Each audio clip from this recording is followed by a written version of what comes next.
2019년 6월 20일 중국 시진핑 주석이 북한을 방문하게 되었습니다. 1박 2일의 일정을 마치고 다시 중국으로 돌아갔다는데요. 중국 관영 신화통신은 17일 시진핑의 방북 계획을 보도하였습니다.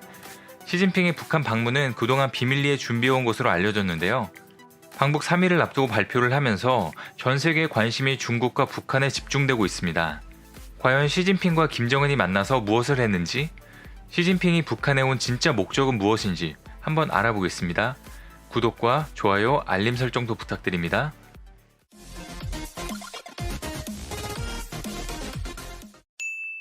안녕하세요. 세상 모든 잡다한 지식을 알려드리는 잡시광입니다.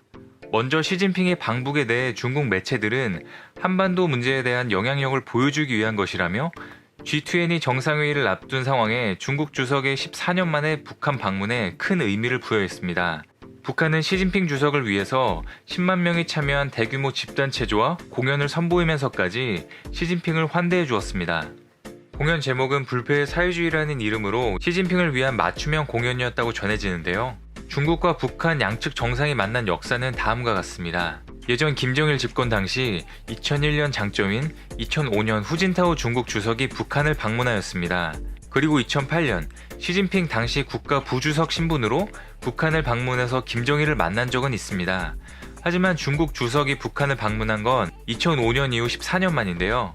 2012년 김정은이 공식적으로 집권한 후로 중국 주석이 방북한 적이 없었는데 작년 2018년 초부터 김정은이 중국에 가서 사고 초려를 한 끝에 시진핑 주석이 그 초청에 응한 것으로 보입니다. 중국은 이번 회담을 통해서 한반도 비핵화 협상 과정에 관여하겠다는 의지를 공식화했습니다.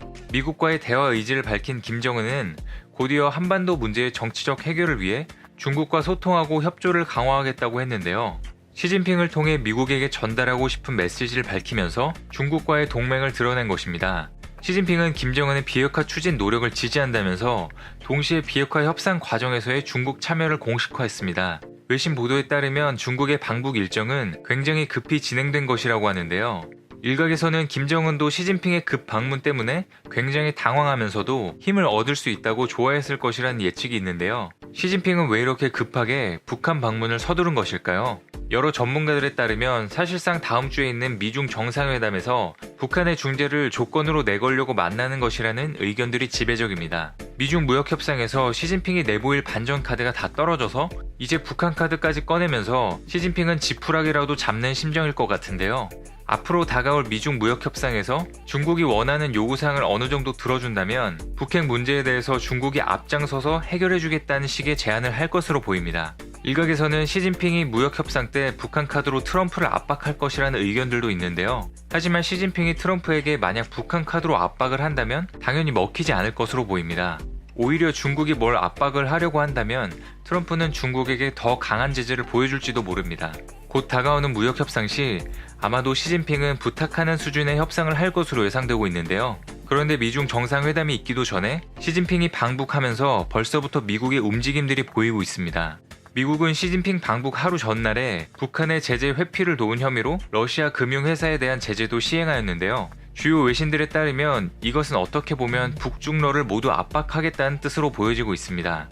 뿐만 아니라 시진핑이 북한을 방문한 20일 미국 국무부가 북한을 17년 연속 최악의 인신매매 국가로 지정했습니다. 중국도 북한과 마찬가지로 3등급을 받으면서 3년 연속으로 최하 등급이 지정됐는데요.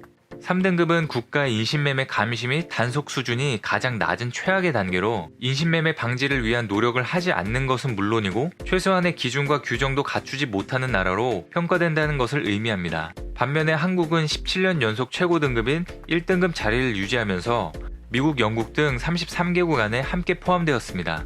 미 국무부의 이 보고서는 매년 발표되는 것이기는 한데 시진핑이 방북한 날에 맞춰 발표된 것이어서 더욱 이슈가 되고 있습니다.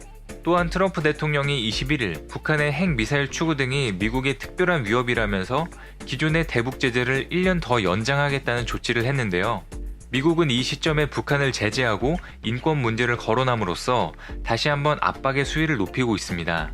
지난 11일 트럼프는 김정은에게 아름다운 친서를 받았다며 내용은 당장 공개할 수가 없지만 매우 긍정적인 일이 벌어질 것이라고 밝힌 바가 있는데요. 그러면서 대화의 장은 열려 있다면서 북미 대화의 신속한 재개를 바란다고 발언을 하면서도 실질적인 비핵화 조치 없이는 제재를 유지한다는 전략을 계속 펼치고 있습니다. 곧 6월 말 G20 정상회의에서도 미중 정상회담이 열리게 되는데요. 그리고 그 후에 트럼프 대통령이 방한을 한다고 합니다. 우리나라 경제 전반이 미중 무역 협상의 결과에 따라 많은 영향이 있기 때문에 관심 있게 지켜봐야 하겠습니다. 시청해주셔서 감사합니다. 더 많은 잡다한식들이 궁금하시다면 구독과 좋아요를 눌러주시면 감사하겠습니다. 그리고 알림 설정도 해놓으시면 더 빠르게 만나보실 수 있습니다.